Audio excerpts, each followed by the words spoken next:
Hi, my name is Nick Coomer. I'm a criminal justice and sociology major here at the University of Delaware.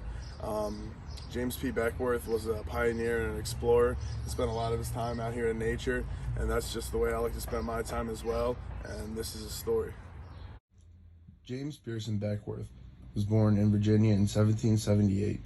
James was the third child of 13 children. He and his family were born into slavery. Once James Beckwourth was his family moved, he began his education in St. Louis. After completing school, he was arranged to apprentice a blacksmith, and he gained his freedom from slavery at this time. During the early 19th century, many men relied on Native American people to bring pelts to trading posts. To make this clear, a pelt is an animal hide or skin in exchange for trinkets and lots of alcohol. Due to the Native Americans and their high intake of alcohol consumption, they were becoming reckless.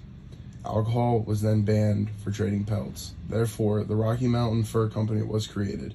Young men, including Beckwourth, were sent out west to trap for pelts for the company. This is where Beckwourth gained plenty of knowledge about being a mountain man and surviving out west. During his adventures out west, Beckwourth became very close with the Native American tribes, most notably the Crows.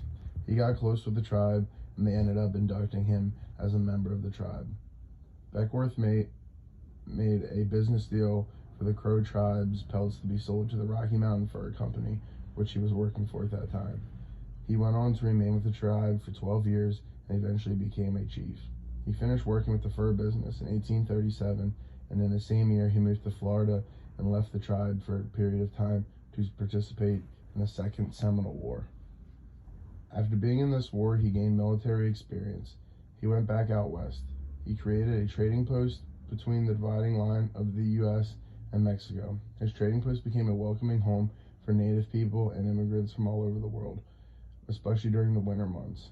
Beckwourth continued to do this for several years to have a home base for the trapping in the area. The lust of the gold rush took Beckwourth further west to guide people to prospect in California. He protected them from Native Americans and helped guided them through the rough terrain. During these times guiding, he discovered a safer traveling path through the Sierra Nevada mountains. This then became known as the Beckwourth Pass. It saved many lives of people traveling to the gold rush and made travel that much more doable and safer for the individuals going out west to prospect for gold.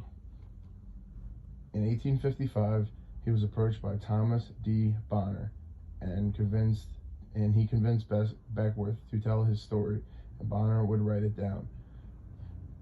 These notes were later turned into a book called The Life and Adventures of James P. Beckwourth, mountaineer, scout, and pioneer, and chief of the Crow Nation of Indians.